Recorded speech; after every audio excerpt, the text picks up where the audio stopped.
వాస్తురీత్యా మీ ఇంట్లో ఉన్న ఎలాంటి నెగిటివ్ ఎనర్జీకైనా క్షణాల్లో రెమెడీ ఇవ్వబడును. మీ ఇంటికి ఎలాంటి డ్యామేజ్ లేకుండా తక్షణమే పూర్తి పరిష్కారం. గవర్నమెంట్ ఆఫీస్కి వెళ్తే బల్ల కింద చెయ్యి తడపందే పని అవ్వదు. సమాజ దృష్టిలో వచ్చేది 10 to 15% ఉద్యోగులే. 15% పాపులేషన్ మాత్రమే లంచాలు తీసుకుంటున్నారని నేను చెప్తారు. చెప్పేది ఇనిషియల్ గా ఉన్నటువంటి ఆ ఫోర్స్ రాను రాను గవర్నమెంట్ జాబ్లో జారంగానే మారిన గవర్నమెంట్స్ ఫేట్ మీదే ఆధారపడి ఉంటుందా సార్ అయితే ఇక్కడ మీ ఎంప్లాయీస్ పరిస్థితి? మారిన పరిస్థితి ఏంటంటే మా పరిస్థితి ఏంటంటే నేను ఇవాళ తీసుకొస్తున్నాయి, మాట్లాడుతున్నాయి, పోరాటం చేస్తున్నాయి, గట్టిగా అడుగుతున్నాయి అన్ని 5-6 సంవత్సరాలు ఎక్కడున్నా.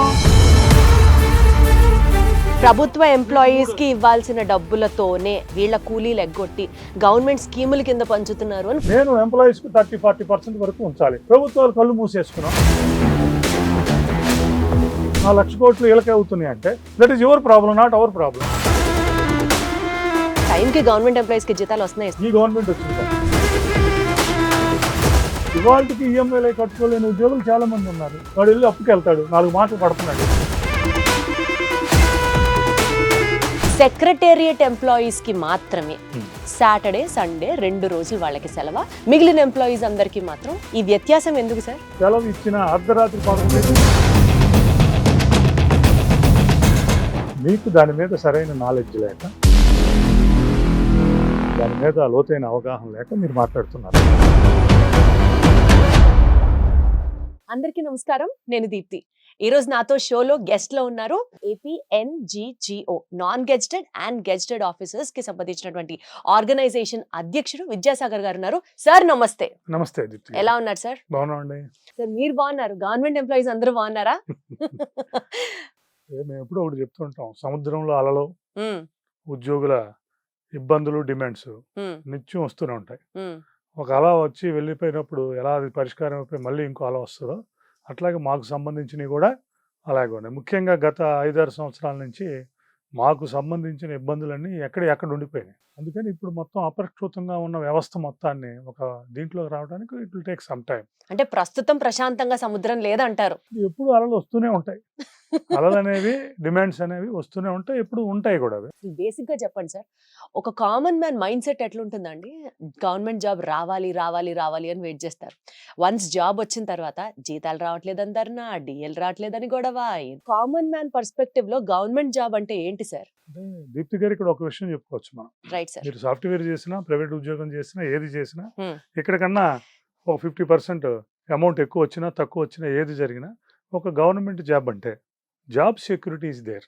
100%. ఇవాళ భారతదేశంలో కానీ ప్రపంచవ్యాప్తంగా జరుగుతున్న పరిణామాలు చూస్తే ఎక్కువ మంది ఈవెన్ 10-15 సంవత్సరాలు ఉద్యోగాలు చేసిన సాఫ్ట్వేర్, కార్పొరేట్ ఇండస్ట్రీలో ఉన్న వాళ్ళు కూడా జాబ్ సెక్యూరిటీ ఇబ్బంది లేని పరిస్థితి తెచ్చుకోవాలనుకుంటున్నారు. అది కాస్త వస్తే ఇప్పటికీ గవర్నమెంట్లో అది ఉన్నది కాబట్టి ఒక రెగ్యులర్ అపాయింట్మెంట్ అయిన ఒక కామన్ మ్యాన్ ఒక రెగ్యులర్ అపాయింట్మెంట్ అయిన ఉద్యోగిగా మారిన తర్వాత ఖచ్చితంగా 1,00,000 మందిలో 99,999 మంది ఖచ్చితంగా 30-35 సంవత్సరాలు 40 సంవత్సరాలు సర్వీస్ చేసి రిటైర్ అవుతారు. ఎక్కడో 1 or 2 ఆడ్ కేసెస్ తప్పితే. అది జాబ్ సెక్యూరిటీ. రేపు అనే దాని గురించి ఆలోచించుకోవాల్సిన పరిస్థితి లేదు. ఫిక్స్డ్ ఇన్కమ్ ఎప్పుడున్నా కూడా ఫిక్స్డ్ ఇన్కమ్ వస్తుంది, పద్ధతి ప్రకారం వస్తుంది. హాలిడేస్ విషయంలో కానీ మిగతా విషయాల్లో కానీ అంతా ఉంటుంది. బయట ఉన్నంత ప్రెజర్ కానీ ఇది కానీ ఉండదు. అందుకని ప్రభుత్వ ఉద్యోగం వస్తే చాలు, నా జీవితం సెటిల్ అయిపోవచ్చు అనుకునే పరిస్థితి ఉంది. జాబ్ సెక్యూరిటీ ఎంత ఉందో గవర్నమెంట్ జాబ్స్ లో జాబ్ అకౌంటబిలిటీ లేదు అన్నది వాస్తవం. మీరు అధ్యక్షుడిగా దాన్ని ఒప్పుకుంటారా ఒప్పుకోరా? నేను ఏ సెగ్మెంట్స్ లో కూడా చెప్తాను. టాలెంట్ కి తగ్గ ఇంక్రిమెంట్ ఉంటుందా? ప్రమోషన్స్ కి సంబంధించి నిజంగా ఎలాంటి ఇన్ఫ్లుయెన్సెస్ లేకుండా ప్రమోషన్స్ ఉంటాయా? నిజంగా ఒక గవర్నమెంట్ జాబ్ కి సంబంధించినటువంటి అకౌంటబిలిటీ ఈ రోజు ఉందా? జాబ్లో చేరటం, జాబ్ సెక్యూరిటీ మాకు కావాల్సిన అడగటం అనేది ఉద్యోగ బాధ్యత.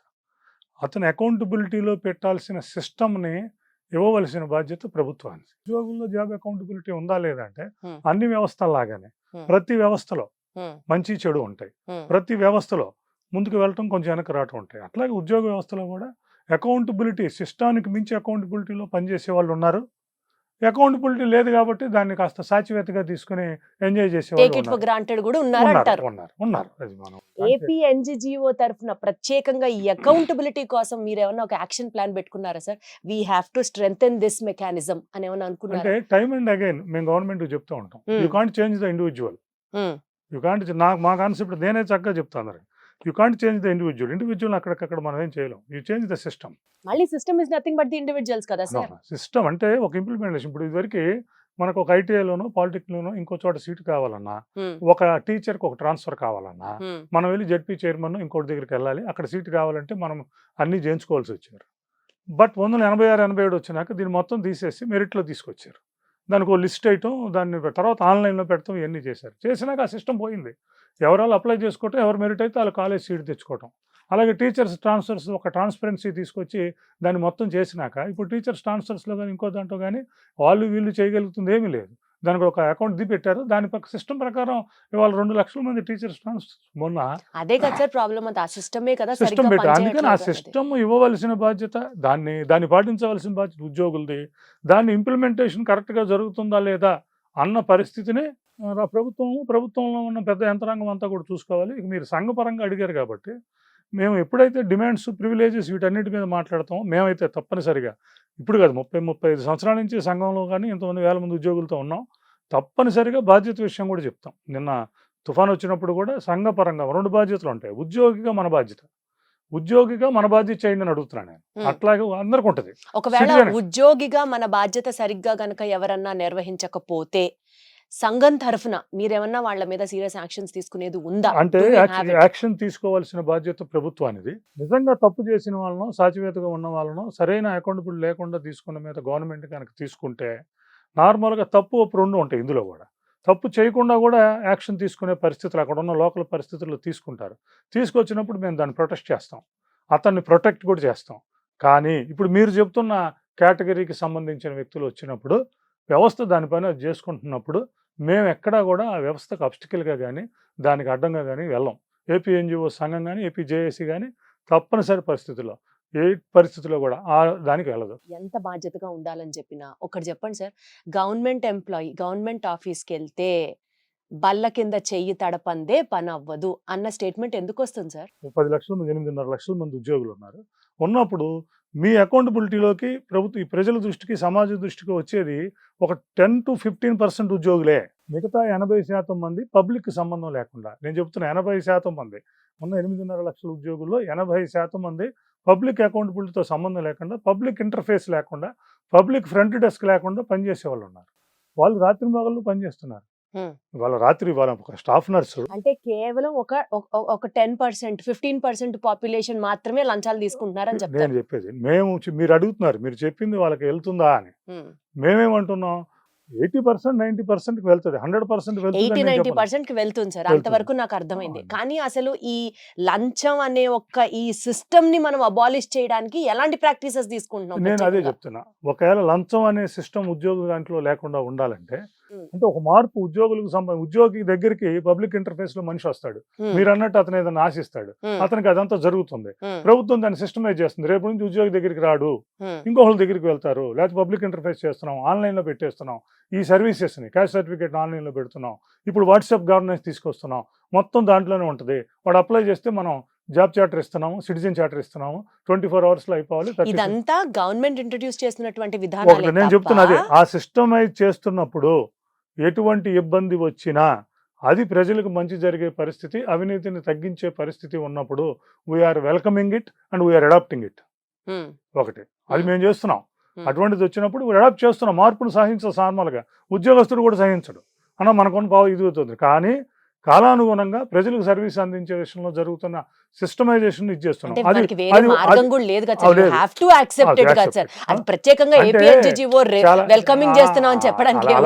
అలా కూడా కాదు.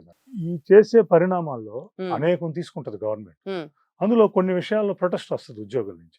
అట్లా ప్రొటెస్ట్ చేసిన సందర్భాలు, ప్రొటెస్ట్ చేస్తే గవర్నమెంట్ ఆగిపోయిన సందర్భాలు కొన్ని వందలు ఉన్నాయి ఈ రాష్ట్రం. ఎగ్జాంపుల్ సార్ మనం ఒక 2-3 మాట్లాడితే చాలా ఉన్నాయి. ఇప్పుడు జిఎస్టీని తీసుకెళ్లే అంశాల్లో కానీ, అలాగే రిజిస్ట్రేషన్ డిపార్ట్మెంట్స్ లో పబ్లిక్ సిస్టాన్ని తీసుకొచ్చే అంశాల్లో కానీ ఇట్లా సో అనేక- కేవలం ఎంప్లాయీస్ అందరూ ప్రొటెస్ట్ చేసిన దాని వల్ల ఆ స్కీమ్స్ అసలు రాలేదంటారా బయటికి? కొన్ని రాకపోవచ్చు కానీ ఇప్పుడు మేమేం చేస్తున్నాం ఉన్న విషయాల్లో వాటిల్లో ప్రజలకి ప్రభుత్వానికి సమాజానికి ఉపయోగపడేది ఉన్నప్పుడు వండర్ఫుల్. టైం ఉన్నప్పుడు ఇప్పుడు మనం బ్యాంక్ వెళ్తాం, క్యాషియర్ ఉంటాడు, టెల్లర్ ఉంటాడు, ఇంకొక అతను ఉంటాడు, అతని దగ్గరికి 100 మంది వెళ్ళి నుంచోవాల్సిన పరిస్థితి ఉంది. ఇవాళ ఆ సిస్టమే లేదు, నువ్వు ఇంట్లో కూర్చొని ఆన్లైన్లో చేసుకుంటున్నావు, అందుకని అతనికి మీతో అవసరం లేదు, మీకు అతనితో అవసరం లేదు. అటువంటి సిస్టాన్ని ప్రభుత్వాలు ప్రవేశపెట్టినప్పుడు అది ప్రభుత్వాలకి ప్రజలకి సమాజానికి మంచి జరుగుతున్నప్పుడు మీరు వెల్కమ్ చేస్తున్నాం, దానికి సహకరిస్తున్నాం. మన గత ప్రభుత్వంలో చూసాము టీచర్లు చాలా మంది ఎక్కడెక్కడి నుంచో రాష్ట్ర వ్యాప్తంగా వచ్చి ధర్నా చేశారు. ఇప్పుడు వాళ్ళందరూ ఉద్యోగాలు టర్మినేట్ అయిపోయినాయి సార్? ఏమవుతుంది అవ్వలేదు. మరి మొన్న ఒక్క సిద్ధార్థ్ గారి మీద ఎందుకు యాక్షన్ తీసుకున్నారు సార్? సరే, పర్టికులర్ కేసులో అక్కడున్న లోకల్ కండిషన్స్, పొలిటికల్ కండిషన్స్, అక్కడున్న కంపల్షన్స్ ఉంటుంది. దే వాంట్ ఇంకోటి కూడా ఇలాంటివి ఎందుకు తీసుకుంటారంటే government wants to send one message to the people. అంటే మరి అలాంటి వాళ్ళ దగ్గరే మీరు నుంచోవాలి కదా సార్. ఏపీఎన్జీఓ ఇంకొకటి ఉంటుంది, ఇక్కడ తప్పులు జరుగుతూ ఉంటాయి, జరుగుతున్నప్పుడు ఎక్కడో చోట ఒకరి మీద ఒక స్ట్రింజెంట్ యాక్షన్ తీసుకుంటే దాని ప్రభావం ఇంకో 5 సంవత్సరాలు 10 సంవత్సరాల మిగతా వాళ్ళ మీద ఉంటుందని చెప్పి గవర్నమెంట్స్ కానీ సిస్టమ్ కానీ ఏం చేస్తుందంటే అప్పుడప్పుడు ఇది ఉన్నది అని చెప్పి చెప్తూ ఉంటారు. దాని అనేది మర్చిపోతుంటారు జనం అంతా, ఇది ఉన్నది అని చెప్పి చెప్తుంటారు. అందుకని గవర్నమెంట్ ఇంకోటి కూడా ఉంది, 100 మంది చేస్తారు అట్లా, 100 మందికి జరగకపోవచ్చు, 101 వాడికి జరగచ్చు. ఇప్పుడు నేను మర్డర్ చేశాను, అక్కడ నన్ను ఫ్రీ చేశారు, స్కేప్ గోట్ కి అండగా నిలిచేదే కదా సార్ ఏపీఎన్జీఓ. తప్పనిసరిగా నిలుస్తాం. అందులో మరి ఆయన ఉద్యోగం మళ్ళీ తిరిగి ఇచ్చారా సార్? ఇస్తారు, దానికి పద్ధతులు మీరు చెప్పిన సభాముఖంగా మీరు చెప్తున్నారు ఇప్పుడు ఆయన ఉద్యోగం తిరిగి ఇస్తారని. నేను చెప్తున్నా, సర్వీస్ కండక్ట్ రూల్స్ ఇవన్నీ ఉన్నాయి, దానికి ఒక సిస్టమ్ ఉంది. ఒక ఉద్యోగం రిమూవ్ చేయాలన్నా ఇది చేయాలన్నా దానికి మళ్ళీ ఆర్టికల్ 311 ఉంది, 309 ఇస్తూ ఏదైతే చేశారో 310 ఇస్తూ without reason, without writing anything, president or governor అంటే ఎవరు చేసినా, సెక్రటరీ చేసినా, జాయింట్ సెక్రటరీ చేసినా ఆన్ బిహాఫ్ ఆఫ్ గవర్నరే, పైన కూడా రాస్తాం అది. అందుకని ఎవరికైనా ఒక్క మాట చెప్పకుండా తీసేసే అధికారం కాన్స్టిట్యూషన్ ఆఫ్ ఇండియా ఇచ్చారు. మళ్ళీ వెనకాల ఏమైందో ఆ 310 వెనకాల 311 ఇచ్చారు. మాకు ఒక మంచి ఇదనమాట, రైటింగ్లో ఉండకుండా, అతను తప్పును చెప్పకుండా, అతని మీద ఛార్జెస్ ఫ్రేమ్ చేయకుండా, అతను చేసిన ఛార్జెస్ను సాక్ష్యాలని అతను ఇచ్చుకునే అవకాశం ఇస్తూ, ఏదైనా సాక్షి ఉంటే సాక్ష్యాలను అతను కావాలంటే వాళ్ళని క్రాస్ ఎగ్జామిన్ చేసుకునే అవకాశాన్ని కల్పిస్తూ ఎంక్వైరీ చేసి ఎంక్వైరీ రిపోర్ట్ వచ్చి ఇంకోటి చేస్తారు. అందుకని ఫస్ట్ ఇప్పుడు ఇంతకీ ఈయన సిద్ధార్థ్ గారి విషయంలో ఏం జరుగుతోంది? 310 311 ఏం అమల్లో ఉంది ఇప్పుడు? 311 అమల్లో. సో ఇంకా ఆయన ఉద్యోగం నుంచి టర్మినేట్ చేయలేదు. 311 అమల్లో ఉంది, అది దాని ఎంక్వైరీ నడుస్తోంది, ఆ కమిషన్ నడుస్తోంది. గవర్నమెంట్ ఎంప్లాయీకి సంబంధించి ప్రొటెక్టివ్ రూల్స్ గురించి కూడా మాట్లాడితే, గవర్నమెంట్ ఎంప్లాయీ మీద ఎవరైనా దాడి చేస్తే రక్షణ ఏ రకంగా ఉంటుంది సార్ వాళ్ళకి? గవర్నమెంట్ ఎంప్లాయీ మీద దాడి చేస్తే టైమ్ అండ్ అగైన్ ఐపీసీ ఏదైతే నార్మల్ సిటిజన్ మీద ఉంటుందో దానికన్నా ఒక స్ట్రింజెంట్ ఇవి పెట్టారు మనకి. ముఖ్యంగా 4 ఉన్నాయి ఐపీసీలో, 4 సెక్షన్స్ ఉన్నాయి. ఎవరన్నా గవర్నమెంట్ ఎంప్లాయీని వాళ్ళు సర్వీస్ చేసుకుంటున్నప్పుడు, బాధ్యత నిర్వర్తిస్తున్నప్పుడు వాళ్ళ బాధ్యతలకు విధులకు ఆటంకం కలిగిస్తే, నువ్వేం దాడి చేయక్కర్లా, విధులకు ఆటంకం కలిగిస్తే, నువ్వు పెన్షన్ పంచడానికి వెళ్తున్నాడు, నువ్వు ఆపావు, నువ్వేం దాడి చేయలే, ఏమన్నా తిట్లా కొట్లా, నువ్వు ఆపితే నీ మీద ఐపీసీ సెక్షన్ 3 నెలల జైలు శిక్షకు సంబంధించిన సెక్షన్ ఉన్నది, ఐపీసీ 186 ఉంది. అలాగే దాడి చేస్తే, నువ్వు ఎంప్లాయీ మీద దాడి చేస్తే ఐపీసీ 132 ఉంది, 2 సంవత్సరాలు జైలు శిక్ష, ఫైన్, నాన్ బెయిలబుల్. నేను ఫస్ట్ చెప్పింది 186 బెయిలబుల్, ఇది non bailable. So action stringent laws అయితే ఉన్నాయి. సెక్రటేరియట్ ఎంప్లాయీస్ కి మాత్రమే స్టేట్ బైఫర్కేట్ అయిన తర్వాత డెఫినెట్లీ లోడ్ ఎక్కువ ఉంది, ప్రెషర్ ఎక్కువ ఉంది, వాళ్ళు అక్కడి నుంచి ఇక్కడికి రావాల్సి ఉంది తెలంగాణ నుంచి.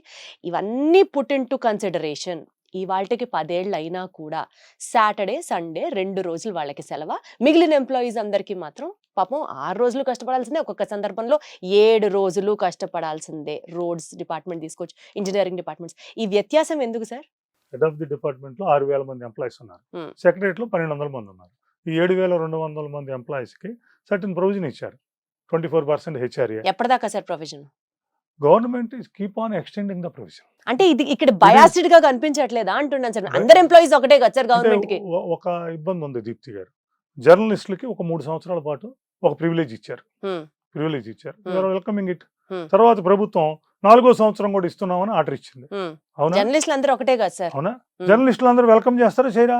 జర్నలిస్టులు అందరూ వెల్కమ్ చేస్తారు సార్, కానీ జర్నలిస్టులో ఎక్కడ ఇలాగా విభాగాలు లేవు కదా సార్. ప్రింట్ మీడియా జర్నలిస్టులు ఒకళ్ళు, ఎలక్ట్రానిక్ మీడియా జర్నలిస్టులు ఒకళ్ళు లేరు కదా సార్. కానీ ఇక్కడ మీకు అక్కడ కాదు కదా, చాలా డిపార్ట్మెంట్స్ ఉన్నాయి కదా, ఉన్నాయి, లక్షల మంది ఉన్నారు. లక్షల మంది ఉన్నారు. ఆ పర్టికులర్ గా ఉన్న 6,000 మందికి ప్రభుత్వం అంటే మిగిలిన వాళ్ళ కష్టం అందరిది కూడా కష్టమే కదా సార్. అంటే ఇంకొకటి కూడా ఉంటుంది మేడం, ఆఫీషియల్స్కి వచ్చేసరికి హాస్పిటల్స్ కానీ ఇలాంటివన్నీ ఉంటాయి.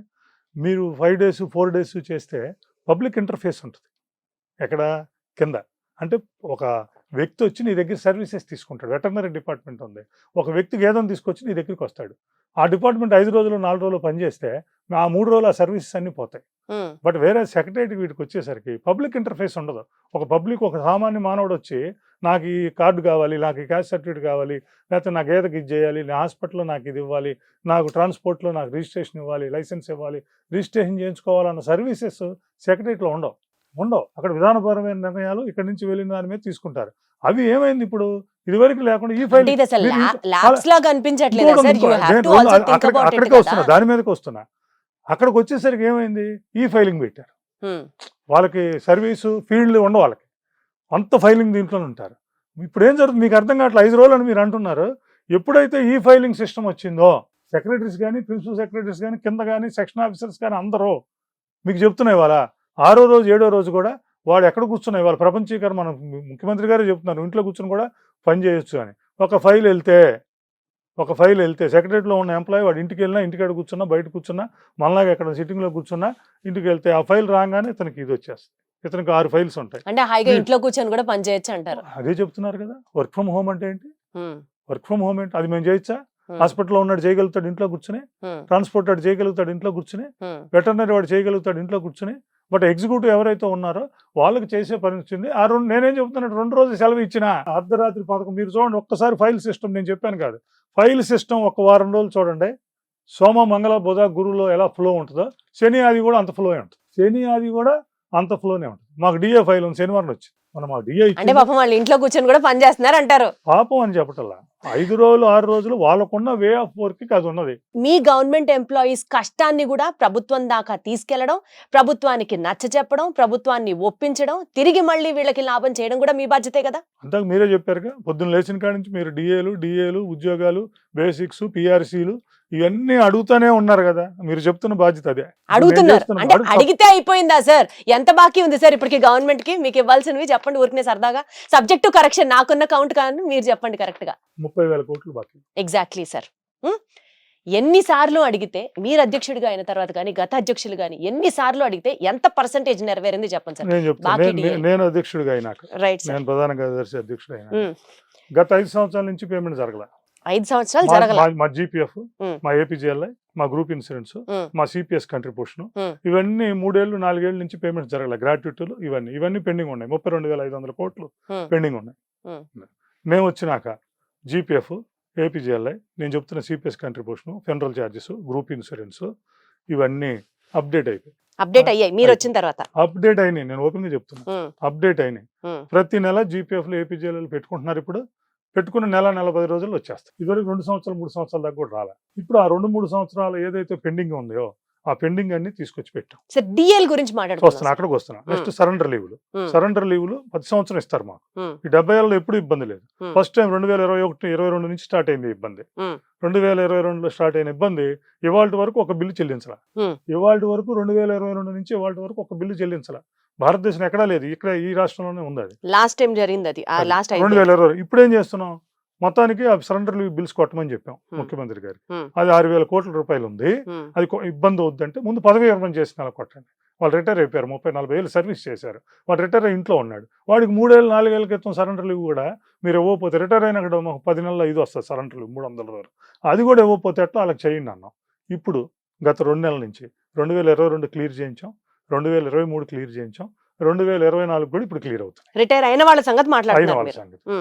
ఇట్లా అంటే మనకు పెద్ద కొండ ఉన్నప్పుడు ఆ కొండను సాగర్ గారు తీయాలనుకున్నప్పుడు రాయే జరుగుద్ది, కొండ జరగదు.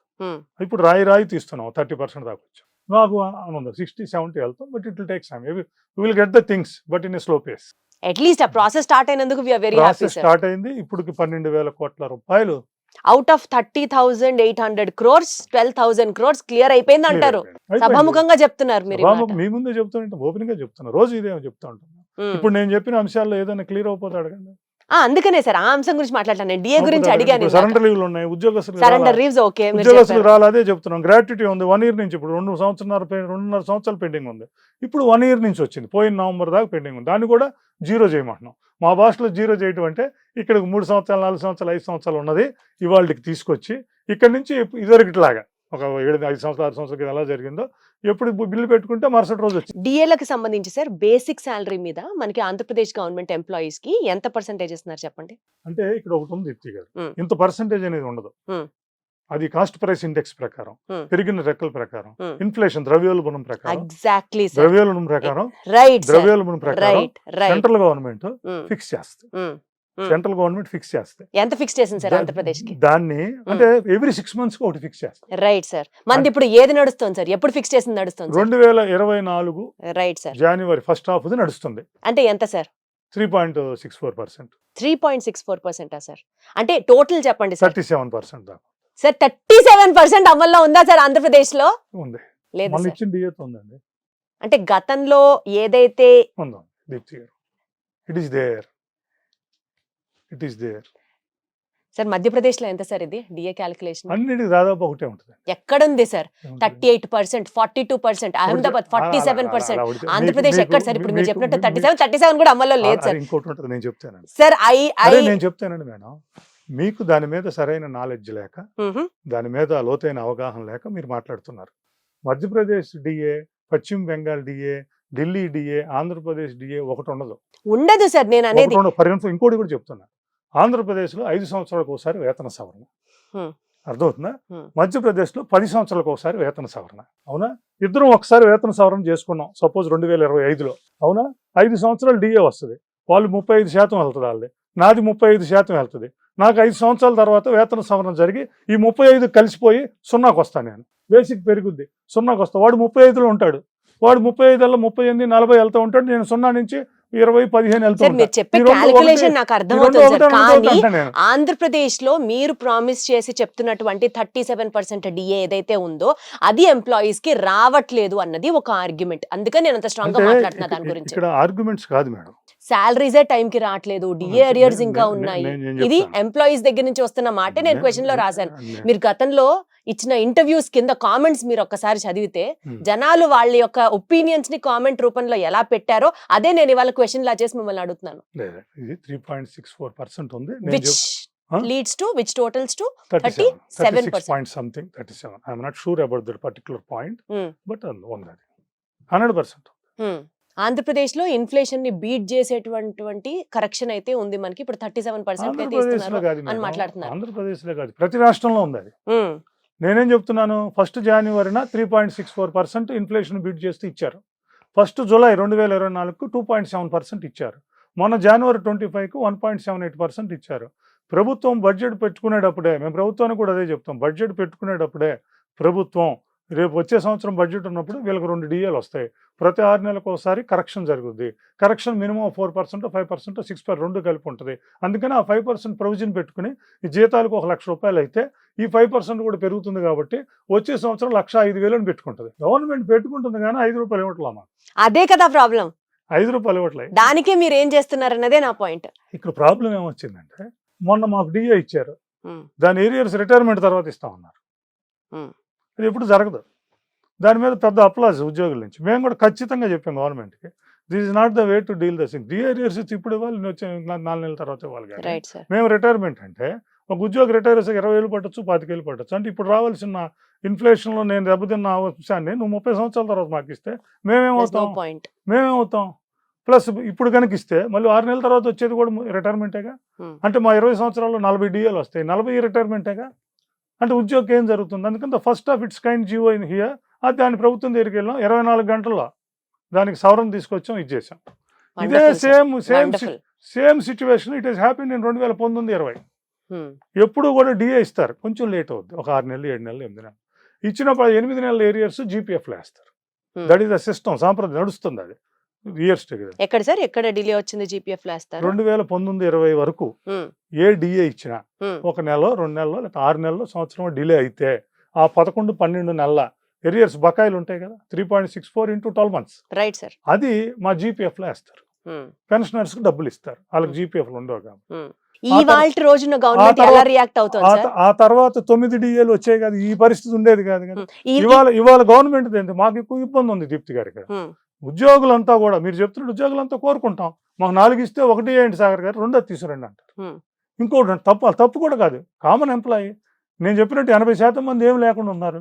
ఇవాళకి ఈఎంఐలు కట్టుకోలేని ఉద్యోగులు చాలా మంది ఉన్నారు. వాడు ఒక డిఏ పెరిగితే ఇంకోటి పెరిగితే నా జీతం 4-5 వేలు పెరుగుద్ది. వాడు వెళ్ళి అప్పుకి వెళ్తాడు 4 మాటలు పడుతున్నాడు లేకపోతే ఈఎంఐ దగ్గర 4 మాటలు పడుతున్నాడు. వాడు అనుకుంటాడు గవర్నమెంట్ నాకు ఇవ్వాల్సింది ఇచ్చేస్తుంటే నేను వెళ్ళి 20,000-30,000 రూపాయలు వాళ్ళ దగ్గర లైఫ్ స్టైల్ ఇంకొంచెం బెటర్ ఉండేది ఉండదు కదా కదా అది అనుకుంటాడు వాడు. అందుకని అది గాట్ దట్ రైట్. Hmm. నేను గవర్నమెంట్ దగ్గరికి వెళ్తున్నాం. గవర్నమెంట్ దగ్గరికి వెళ్ళి డిఏలు ఉన్నాయి మీరు రండి. వీళ్ళు ఏమంటారు మేము వచ్చి నాకు 2 పెండింగ్ 2 పెట్టారు పాత అన్ని పెండింగ్ పెట్టారు 11,200 కోట్లు డిఏఆర్పిఆర్సీ ఎరియర్సే పెండింగ్ పెట్టారు మిగతాయి కాకుండా ఈ ఒక్కదానికే ఇంత పెండింగ్ పెట్టారు. మేము వచ్చాము దానికి తోడు లాస్ట్ గవర్నమెంట్ లో మార్చిలో ఎన్నికల ముందు 4 డిఏలు పెండింగ్ ఉన్నాయి. ఉన్నప్పుడు వాళ్ళు ఏం చేశారు 2 డిఏలు రిలీజ్ చేశారు.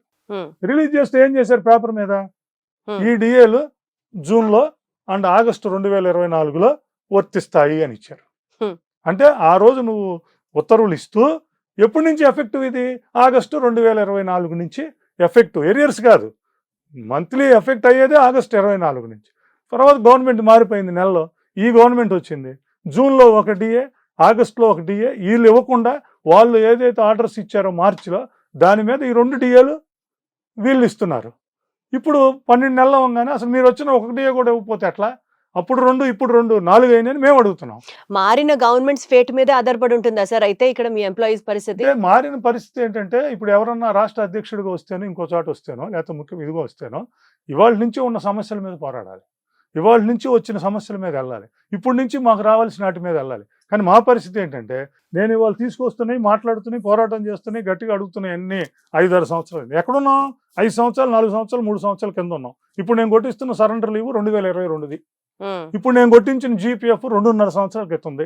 ఇప్పుడు నేను కొట్టించిన ఏపీజీఎల్ఐ ఇందులో ప్రభుత్వం 1 రూపాయి లేదు. జీపీఎఫ్ లో ఏపీజీఎల్ఐలో ప్రభుత్వం సింగిల్ పైస లేదు. మీ మొత్తం టెన్యూర్ లో బాకీలు మొత్తం వసూలు చేయించగలం అన్న కాన్ఫిడెన్స్ ఉందా సార్ మీకు? సమ్ టైం అందుకనే అంటున్నాను మీ టెన్యూర్ లో అన్నాను. ఇవాళ రేపట్ల గురించి యూ అడగట్లేదు. Will get the things but in slow pace. ప్రభుత్వం ఏం చెబుతుంది ఒక పక్క ఉద్యోగులు ఏమైనా మాకు ఇవ్వలేదు అంటున్నారు. ప్రభుత్వం ఏమంటుంది మేము వచ్చిన ఈ 13 నెలల్లోనే 2 డిఏలు వాళ్ళది మేము పే చేస్తాం. ప్రభుత్వ ఎంప్లాయీస్ కి ఇవ్వాల్సిన డబ్బులతోనే వీళ్ళకి బాకీలు ఉంచి వీళ్ళ కూలీలు ఎగ్గొట్టి గవర్నమెంట్ స్కీముల కింద పంచుతున్నారు అని కొంతమంది అంటే వాపోతున్నారు. ఇంకొకటి కూడా ఉంది మేడం మాకు రావాల్సింది మేము అడగటం తప్పితే గవర్నమెంట్ ఏం చేస్తుంది అనేది వాళ్ళు ప్రజల మ్యాండేట్ ఇచ్చారు గవర్నమెంట్ అది చేస్తుంది. ఇప్పుడు ప్రజలకు ఇవ్వడానికి యాక్చువల్ లెక్క ప్రకారం యాక్చువల్ ఫండమెంటల్ రూల్స్ కానీ ఫైనాన్షియల్ కోడ్ కానీ ఏం చెబుతుందంటే ప్రభుత్వం వచ్చే 1వ తారీఖు ఇవాళ 15వ తారీఖు నుంచే ఉద్యోగులకు ఇవ్వాల్సిన జీతం వాళ్ళకి ఇవ్వాల్సిన అలవెన్సెస్ వాళ్ళకి ఇవ్వాల్సిన ఖర్చుల్ని నువ్వు అట్టి పెట్టుకుని 21వ తారీఖు కల్లా వాటిని జాగ్రత్తగా ఉంచుకుని అది వాళ్ళకి పే చేసి దాని మీద ఓవర్ అండ్ అబవ్ వచ్చేదే నువ్వు రాష్ట్రంలో ఇది చేసుకోవాలి.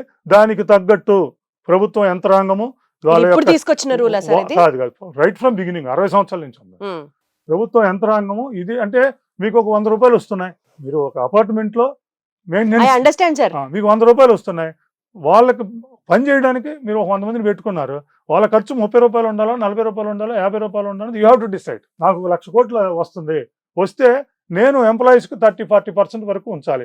ప్రభుత్వాలు కళ్ళు మూసేసుకున్నాం ఇంకొకటి చేసుకున్నాం ఎవరి ఇష్టం వచ్చిన వాళ్ళు పెంచేసుకుని ఎవరి ఇష్టం వచ్చిన వాళ్ళు అది చేసేసుకుంటే నా 1,00,000 కోట్లు వీళ్ళకే అవుతున్నాయి అంటే that is your problem not our problem. నేను వచ్చాను ఉద్యోగంగా ఉన్నాను ఉద్యోగ సంఘాల నాయకుడిగా ఉన్నాను ఒక 1,00,000-2 లక్షల మందిని తీసుకోమని నేను చెప్పాను లేదా ఇంకో 1,00,000 మందిని చేయమని నేను చెప్పాను. కాదు సార్ ఉద్యోగ సంఘాల నాయకుడిగా మీరు ఒకటి చెప్పండి సార్ టైంకి గవర్నమెంట్ ఎంప్లాయీస్ కి జీతాలు వస్తున్నాయి సార్? ఫస్ట్ తారీఖుల్లో జీతాలు పడిపోతున్నాయి అంటే ఈ గవర్నమెంట్ వచ్చిన కాడి నుంచి ఫస్ట్ తారీఖు జీతాలు వస్తున్నాయి అప్పుడప్పుడు 2వ తారీఖు 3వ తారీఖు దాకా వెళ్తున్నాయి అంతకు మించి లేదు. అండ్ పాత బకాయిలు అన్ని కూడా తీరుస్తూ వస్తున్నారు. పాత బకాయిలు తీరుతున్నాయి ఇన్ స్లో పేస్. సరే వాలంటీర్ల పరిస్థితి ఏంటి సార్? వాళ్ళని కూడా మీ భరోసా మాది అని మీరు అప్పట్లో చాలా స్టేట్మెంట్స్ చేశారు. మీరు ఇన్ ద సెన్స్ ఉద్యోగ సంఘాలు ఐ మెంట్ టు సే ఇవాళ రోజున అసలు వాలంటీర్ వ్యవస్థే లేదు వాలంటీర్ని నేను అని నమ్ముకున్న వాడికి వాళ్ళ జీతం రావట్లేదు. వాళ్ళ పరిస్థితి ఏంటి సార్? అసలు ప్రభుత్వం మారక ముందు ఒక 70-80 వేల మంది ఉద్యోగం మానేశారు. ఉద్యోగం అంటే వాళ్ళు ఉద్యోగస్తులకు వాళ్ళు ఫీల్ అవుతున్నారు లేదు నాకు తెలియదు. ఇప్పుడున్న 8.5 లక్షల మంది ఉద్యోగుల్లో కానీ భారతదేశంలో ఎక్కడ ఉన్న ఉద్యోగుల్లో కానీ మీరు చెప్పండి, ఒక 10,000 మంది ఉద్యోగులు ఎక్కడన్నా పనిచేస్తుంటే ఒక 4,000 మంది మేము లోపలికి రావులే, నేను ఉద్యోగానికి రానని చెప్పే పరిస్థితి ఎక్కడ ఉందా? ఒక్కడి ఇబ్బంది అయినా సాగర్ గారు ఏం చేస్తున్నారు, అతనికి ఇబ్బంది అయినా మీరు ఒక్కరికి ఇబ్బంది అయితే అతనికి ఇబ్బంది అవుతుంది, అలాంటిది కొన్ని వేల మంది 60,000 70,000 మంది మేము ఉద్యోగానికి రాము అంటే what message they are giving to the society అంటే మాకు లేదు. దానికి తోడు రెండవది వాళ్ళని సిస్టంలోకి ఏ రకం ఆందోళన ఏదైనా 5,000 ఉంది 6,000 7,000 చేసి వాళ్ళని ఉంచడం తప్పితే వాళ్ళు గవర్నమెంట్ సిస్టంలో ఏ రోజు లేరు. వాళ్ళకి ఎగనెస్ట్ శాంక్షన్ పోస్ట్ చేయాలి. కాంట్రాక్ట్ చేసినా అవుట్సోర్సింగ్ చేసినా ఎవరిని చేసినా కూడా శాంక్షన్ పోస్ట్ ఉంటుంది. ఆ పోస్ట్కి ఎగనెస్ట్గా కాంట్రాక్ట్ ఎంప్లాయీని పెడతారు. ఇక్కడ పోస్ట్ శాంక్షన్ చేయాలి గవర్నమెంట్. దానికి తోడు వాళ్ళకు ఒక ఎడ్యుకేషన్ క్వాలిఫికేషన్ ఉండాలి, ఆ పోస్ట్కి ఒక క్వాలిఫికేషన్ ఉండాలి, ఆ పోస్ట్కి ఎగనెస్ట్ ఇది ఉండాలి, ఆ పోస్ట్కి ఆ సెలక్షన్ ప్రొసీజర్ ఉండాలి. ఏదో కమిటీయో డిఎస్సియో కలెక్టరో ఏదో ఒకటి పెట్టుకుని చేయాలి. ఇదేమి కూడా చేయలే. గవర్నమెంట్ ఏ సిస్టమ్ అయితే చేసిందో సిస్టమ్ తప్ప అంటున్నా. అట్లాగే ఇప్పుడు మీరు ఇంతకు వచ్చారు గ్రామ వార్డు సచివాలయ ఉద్యోగుల సంగతి చెప్పారు. మా వాళ్ళు కుర్రాళ్ళు బాగా చదువుకుని ఉన్నారు, పోస్ట్ గ్రాడ్యుయేట్స్, వాళ్ళని ఉపయోగించుకోవాలి. 140,000 మంది ఉన్నారు. అవునా? ప్రభుత్వం ఇచ్చేటప్పుడే ఖచ్చితంగా చెప్తున్నా ఈ మాట, ప్రభుత్వం ఇచ్చేటప్పుడే ఒక ఆలోచన చేసి ఇవ్వాల్సింది వాళ్ళకని చెప్తాను. కారణం ఏంటంటే ఇది ఎక్కడా కూడా ప్రెసిడెన్సీ లేదు దీనికి. భారతదేశంలో ఎక్కడా కూడా ఇటువంటి వ్యవస్థ లేదు. ఉంటే దాన్ని చూసుకుని దాంట్లో తప్పులు చూసుకుని రెండో ఎక్కడైనా అదే చేస్తారు. సార్ మనకి బేసిక్ గా ఇందాక మీరు అన్నట్లు కానీ ఈ ప్రెసిడెన్సీ లేకపోవడం గురించి కానీ ఒక పాయింట్ మాట్లాడితే ఆంధ్రప్రదేశ్ స్టేట్ పాపులేషన్ ఎంత సార్? ఎన్ని గవర్నమెంట్ జాబ్స్ ఉండాలి? మన ఇన్కమ్ ప్రకారం కానివ్వచ్చు, మన పాపులేషన్ పరంగా కానివ్వచ్చు, మన అవసరాల పరంగా కానివ్వచ్చు, ఎంతమంది గవర్నమెంట్ ఎంప్లాయీస్ ఉండాలి, ఎన్ని జాబ్ నోటిఫికేషన్స్ పడతాయి, ఎంతమంది ప్రిపేర్ అవ్వాలి, ఎవరెవరికి జాబ్ సెక్యూరిటీ? ఇక్కడ ప్రాబ్లం ఏంటంటే రేషనలైజేషన్ అంటారు దీన్ని. రేషనలిస్టిక్ థింకింగ్ ఉండాలి గవర్నమెంట్కి రేషనలిస్టిక్ థింకింగ్ ఉండాలి. గవర్నమెంట్ లో ఇన్ని జాబ్స్ ఉండాలి, ఇంత ఉండాలని ఒక సిపిఈటీ ఉంది. అదే సార్, అదే అడుగుతున్నాను నేను. ఎంత మన ఆంధ్రప్రదేశ్ కి ఎన్ని గవర్నమెంట్ జాబ్స్ ఉండాలి? ఒక శాంక్షన్ స్ట్రెంత్ ఉంది అంటే డిపార్ట్మెంట్ బట్టి ఉంటుంది మేడం. రఫ్ గా మాట్లాడతాం సార్, ఓవరాల్ వ్యూ ఓవరాల్ గా మాట్లాడితే 2,70,000 మంది నుంచి 3 లక్షల మంది వరకు ఎన్జిఓస్ ఉంటారు, 2,25,000 మంది వరకు టీచర్స్ ఉంటారు. ఇవి శాంక్షన్ పోస్ట్. ఇవాళ హెచ్ఓడిలో కానీ సెక్రటరియట్లో కానీ గవర్నమెంట్ ఆఫీసుల్లో కానీ 50-60 సంవత్సరాల నుంచి శాంక్షన్ స్ట్రెంత్ ఉంది. అందులో 100 మంది ఉంటే ఇవాళ 30 మంది పనిచేస్తారు. 70 ఇంతకు కూడా మీరు అన్నారు వీళ్ళందరూ కష్టపడుతున్నారండి. మీకు తెలియని అంశం కూడా ఇది. ఒక 20 సంవత్సరాల క్రితం అదే ఆఫీసులో 100 మంది ఉంటే ఇవాళ 25 మంది పనిచేస్తారు. ఇప్పుడు ఆ ప్రభుత్వం మిగతా 60 వేకెన్సీ 70 వేకెన్సీ వదిలేసి even head of the departments లో ఈ రాష్ట్రంలో ఉన్న హెచ్ఓడిలో కూడా 125 మంది చేసే కాడ 30 మంది చేస్తున్నారు. మీరు బైఫర్కేషన్ ముందు చూడండి, 125 మంది చేస్తున్నారు. తెలంగాణ వెళ్ళిపోయినా కూడా చెప్తున్నాను, అటు వెళ్ళిపోయినా కూడా ఇప్పుడు దాన్ని ఎలా చూడాలి సార్? ఆ వేకెన్సీని ఈ వేకెన్సీలు ఇట్లా ఉంచేసి మనం 140,000 మందిని సచివాలయం తీసుకున్నాం, ప్రెసిడెన్సీ లేకుండా తీసుకున్నాం. మంచి చదువుకున్న వాళ్ళు అందరూ వచ్చారు, వాళ్ళని ఈ డిపార్ట్మెంట్లో పెడితే ఆ వేకెన్సీలో రెగ్యులర్ పోస్ట్లో విత్ ప్రమోషన్స్ విత్ ఇది వాళ్ళందరూ చేస్తారు. వాళ్ళని ఇక్కడ ఉంచేసి ఇది ఫిలప్ చేయకుండా అక్కడ అవసరం అని చెప్పి అది దాన్ని ఎప్పుడన్నా తీసుకెళ్లారా గవర్నమెంట్ దృష్టికి తీసుకెళ్ళాం. ఇప్పుడు మేమేమంటున్నాం, గవర్నమెంట్ లో జూనియర్ అసిస్టెంట్ పోస్టులు ఖాళీలు ఉన్నాయి, మీరు మన వాళ్ళంతా పీజీలు చదువుకుని వచ్చారు, బ్రహ్మాండంగా ఉంది, వాళ్ళని తీసుకెళ్లి రికార్డ్ అసిస్టెంట్ లో పెట్టారు. మీకు ఒక విషయం చెప్తా మేడం, ఏ వ్యవస్థనన్నా పెట్టేటప్పుడు దాని పైలట్ ప్రాజెక్ట్ పెట్టాలి. ఎందుకంటే అది భారతదేశంలో టెస్ట్ కాబడే వ్యవస్థ, అది కాబడలేదు, ఎక్కడా లేదు కాబట్టి దానికి రూల్ రెగ్యులేషన్ చెత్త ఏం లేదు కాబట్టి ఎక్కడన్నా ఒక జిల్లాలోనో దాన్ని పైలట్ ప్రాజెక్ట్గా పెట్టి ఒక సంవత్సరం చూసి తర్వాత దాన్ని ఇంప్లిమెంట్ చేయాలి. గవర్నమెంట్ ఉత్సాహంతో 140,000 మంది ఒకసారి ఇచ్చింది, మంచిది, మా వాళ్ళకి ఉద్యోగాలు వచ్చినాయి, we are happy to that extent. చదువుకున్న వాళ్ళు వచ్చారు. కానీ ప్రాక్టికల్గా ఇంకో ఇబ్బంది ఉంది మేడం. మీరు ఎక్కడైనా చూడండి, మీ స్టూడియోలో చూడండి, మీడియాలో చూడండి, బయట చూడండి, కార్పొరేట్లో చూడండి, ఎక్కడ వ్యవస్థ వచ్చినా పిరమిడ్ స్ట్రక్చర్, మేనేజ్మెంట్లో పిరమిడ్ స్ట్రక్చర్ అంటే కింద పనిచేసేవాళ్ళు ఆ నెక్స్ట్ మీకు పైన సీఈఓ, ఆ పైన ఇంకో ఆయన ఉంటాడు, ఇట్లా ఉంటుంది పిరమిడ్. వీళ్ళందరూ ప్రమోషన్స్ ద్వారా మీరందరూ అట్లాగే మేము వచ్చినా మీరు వచ్చినా అక్కడ ఆ పిరమిడ్ బేస్ స్ట్రక్చర్లో నుంచి పైకి వస్తూ పైకి వచ్చాం. ఇప్పుడు వాళ్ళకి అది పెట్టినప్పుడు పిరమిడ్ స్ట్రక్చరే పెట్టలే గవర్నమెంట్. 140,000 మందిని పెట్టింది, కానీ వీళ్ళ పైన వ్యవస్థలు ఉన్నాయా? వీళ్ళకి ప్రమోషన్ కావాలంటే ఎక్కడికి వెళ్ళాలి? పైన వీళ్ళని ఎవరు మ్యాన్ చేస్తారు?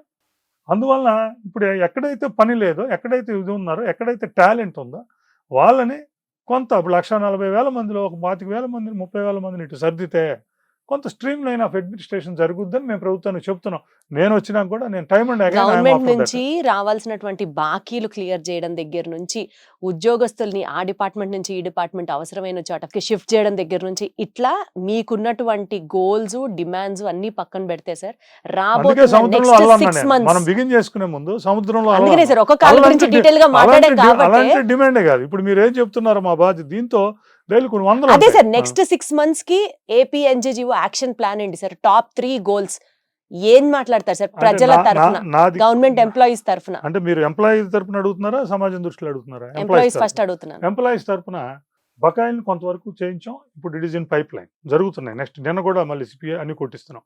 It is in pipeline. డిఏలు మొన్న ఒక డిఏ ఇది చేసుకున్నాం, ఇంకొక డిఏ తీసుకుంటాం కూడా అందులో. అందుకని అవి పైప్ లైన్లో ఉన్నాయి. పైప్ లైన్లో లేని అంశాలు ఉన్నాయి. మీ టాప్ 3 goals అడుగుతున్నా నేను. అందులో ఫస్ట్ గోల్ వైద్య సేవలు, వెరీ ఇంపార్టెంట్. 30 లక్షల మంది డిపెండ్స్ మా ఎంప్లాయీస్ హెల్త్ కార్డులో ఉన్నాం. పెన్షనర్స్, టీచర్స్, ఎంప్లాయీస్ మేమందరం కలిపి 12.5 లక్షల మంది మేమే ఉన్నాం. డిపెండెంట్స్తో కలిపి 25 to 30 lakhs డిపెండెంట్స్ ఉన్నాం. మాకు జర్నలిస్ట్ హెల్త్ కార్డ్స్ ఉంది, హెల్త్ సిస్టమ్ ఉంది. అది పనిచేయట్లేదు. అన్యాయం సార్. అది అస్సలు పనిచేయట్లేదు. నువ్వు హాస్పిటల్కి వెళ్తే ఎవరన్నా నార్మల్ వేరుశనకాయలు అమ్ముకునే వాడు వెళ్ళినా తప్పు కాదు, అతను వెళ్ళినా చక్కగా చేపిస్తున్నారు. ఎంప్లాయీ వెళ్తే థ్యాంక్ యూ వెరీ మచ్ అని చెప్తున్నారు.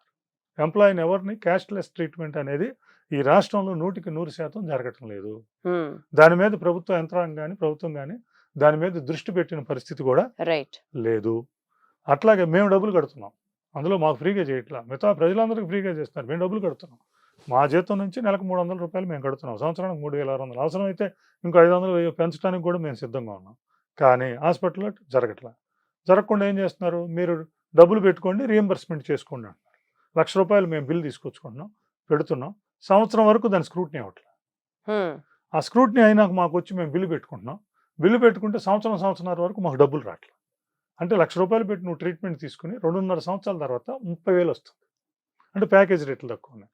ఇప్పుడు మేము ఐడెంటిఫై చేసి నేను వచ్చినాక మేము కూర్చుంది ఏంటంటే, స్క్రూటినీకి డాక్టర్స్ లేరు. హెల్త్ ట్రస్ట్ అనేది 4 డాక్టర్ల మీద నడుస్తుంది. 9,000 బిల్స్ ఉన్నాయి పెండింగ్. ఇవి ఆ 4 డాక్టర్లు 9,000 చేయాలంటే ఒక సంవత్సరం పడుతుంది. అందుకని పెంచమని అడిగాం. మన 46 మంది డాక్టర్లని అపాయింట్ చేసుకున్నారు. అట్లా ఇంకా ఉన్నాయి. ఇంకా సాంకేతిక అంశాల్లోకి నేను వెళ్ళను, ఉన్నాయి. ప్యాకేజ్ రేట్స్ 2017లో ఉన్న ప్యాకేజ్ రేట్స్ ఇవాళ వరకు 7 సంవత్సరాలు మెడికల్ ఏమైందో మీకు తెలుసు. ప్యాకేజ్ రేట్స్ పెంచమని అడుగుతాం. రెండవది, మా డబ్బులు గవర్నమెంట్కి కడుతున్నాం. మేము 180 కోట్లు కడుతున్నాం సంవత్సరానికి. గవర్నమెంట్ 180 ఇవ్వాలి. గవర్నమెంట్ ఆ 180 ఇవ్వకపోగా మేము కడుతున్న డబ్బులు కూడా గవర్నమెంట్ దగ్గర పెట్టుకుంటుంది. ఇప్పుడు ఏమంటున్నాం, మేము కడుతున్న డబ్బులతో పాటు మీ డబ్బులు కూడా ఇవ్వండి అని చెప్పాం. పోయిన క్వార్టర్ 68 crores, ఈ క్వార్టర్ 68 crores రిలీజ్ చేయించాం. డబ్బులు రిలీజ్ అయినాయి. ట్రస్ట్ వాడు బిల్లు పెడితే గవర్నమెంట్ గ్రీన్ ఛానల్లో ఉంటాయి, అంటే రావట్లేదు. అందుకని మేమేమంటున్నాం, మేమే డబ్బులు కడుతున్నామో అవి డైరెక్ట్గా ట్రస్ట్కి ఇచ్చేయండి. మా జీతంలో రాజేసి ట్రస్ట్కి ఇచ్చేయండి, they will pay to the hospitals. వాళ్ళకి హెల్త్ ప్రైమరీ అందుకని దీంతో పాటు 6 రాష్ట్రాల్లో మేమే ఖాళీ కూర్చోం. నేను అసలు ఉండనట్లు. కర్ణాటక, తమిళనాడు, జార్ఖండ్, రాజస్థాన్, కేరళ, ఈ రాష్ట్రాలన్నింటిలో హెల్త్ కార్డు సిస్టమ్ ఉంది. అన్నింటిని ఇన్సూరెన్స్ చేశారు. General insurance, oriental insurance, AIG వీళ్ళందరూ చేస్తున్నారు. అంటే ఈ మొత్తాన్ని ఇన్సూరెన్స్కి ఇచ్చారు. ఇన్సూరెన్స్కి మేము గవర్నమెంట్ పేమెంట్ చేస్తాం. ఎక్కడ వెళ్ళినా మీరు మామూలుగా ప్రైవేట్ ఇన్సూరెన్స్ కార్డు ఎట్లా వెళ్తుందో ఈ కార్డు మీద కూడా చేసుకుంటాం. దాన్ని కూడా చేయమని అడిగాం. అందుకే మొన్న డిఏ ఒకటి రిలీజ్ అయిందని చెప్పారు. అందులో రెండవది సీఎం గారు చెప్పింది 60 రోజుల్లో ఒక కమిటీ వేసి మేమే అడిగాం. 60 రోజుల్లో కమిటీ వేసి మేము అడుగుతున్న టర్మ్స్ ఆఫ్ రిఫరెన్స్ ఏదైతే ఉన్నాయి 5 ఈ 5 చేయండి. చేస్తే 30 లక్షల ఉద్యోగులు ఇవ్వాలి. మెయిన్గా నాలాంటి వాడిని నన్ను కోరుకుంటుంది ఏంటంటే, సాగర్ గారు ఇన్ని సంవత్సరాల నుంచి అది పెండింగ్లో ఉంది, ఆయన కాస్త కూస్తే ఏదైనా ఉంటుంది, అవగాహన ఉంది, చేయగలదు అనుకున్నప్పుడు దాని మీద మా first goal is about health insurance and health cards. Health insurance and health card. Second, regarding financial matters.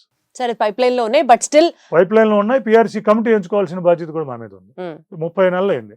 ఆ గవర్నమెంట్ వచ్చి 15 నెలలు అయింది. ఇలా ఈ గవర్నమెంట్ వచ్చి 15 నెలలు అయింది. మాకు 2023 నుంచి జూలై నుంచి రావాలి. 2023 పిఆర్సీ కమిటీ వేయాలి. వేశారు. ఆ గవర్నమెంట్లో ఉన్నప్పుడు వేశారు. ఆయన రాజీనామా చేసి వెళ్ళిపోయాడు. రాజీనామా చేసిన ప్లేస్లో పిఆర్సీ కమిషనర్ని అపాయింట్ చేయడానికి ఇప్పుడు 30 నెలలు అయింది. అంటే 30 నెలలు కోల్పోతున్నాం కదా.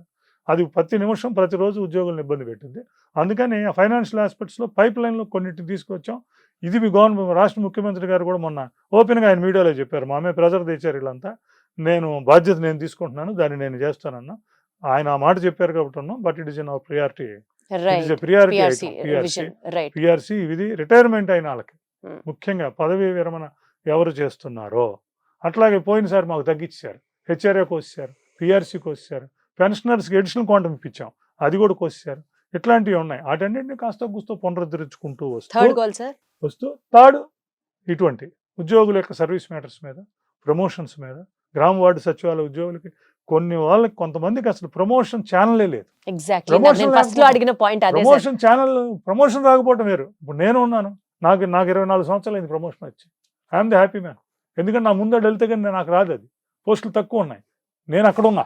ఇంకో డిపార్ట్మెంట్లో తొందరగా వచ్చేస్తాయి. అందరూ ఒక సర్వీస్ కమిషన్లో వచ్చిన వాళ్ళు ఉంటారు, కానీ ఈ ఇబ్బంది ఉంటుంది. కానీ గ్రామ వార్డు సచివాలయంకి వచ్చేసి అందులో ముఖ్యంగా ఉన్న వెల్ఫేర్ డిపార్ట్మెంట్కి కానీ, ఎడ్యుకేషన్ కానీ, అడ్మిన్ సెక్రటరీ కానీ కొంతమందికి అసలు ప్రమోషన్ ఛానలే లేదు. అంటే నువ్వు 6 సంవత్సరాలు కూడా అతను ప్రమోషన్ రాదు, ఛానల్ లేదు, పోస్ట్ వచ్చింది లేదు, వేరే సంగతి. మేమేమంటున్నాం, ఛానల్ ఇవ్వండి.